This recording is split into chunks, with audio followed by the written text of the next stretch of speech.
जिले के सभी कोने से आए हुए हमारे शिक्षक और शिक्षिकाएं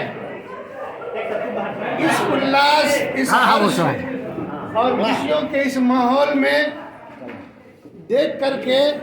हमें वो कविता आ जाती है कि वास्तव में सारे जहां से अच्छा हिंदुस्तान है।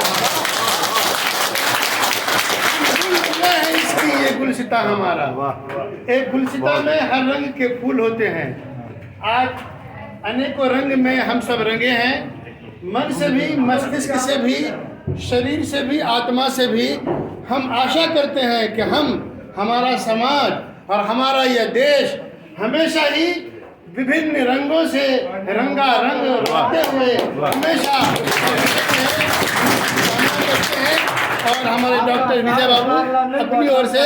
मैं अपने विद्यालय की ओर से आप सबको दिल की गहराई से होली की बहुत बहुत शुभकामनाएं देता हूँ।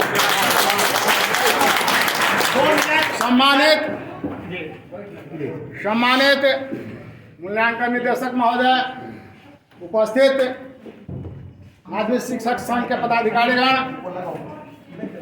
क्रांतिकारी साथीगण, एमडीपी साथीगण एवं मूल्यांकन कार्य में लगे हुए तमाम शिक्षक, शिक्षिका, कर्मी, बंधुओं,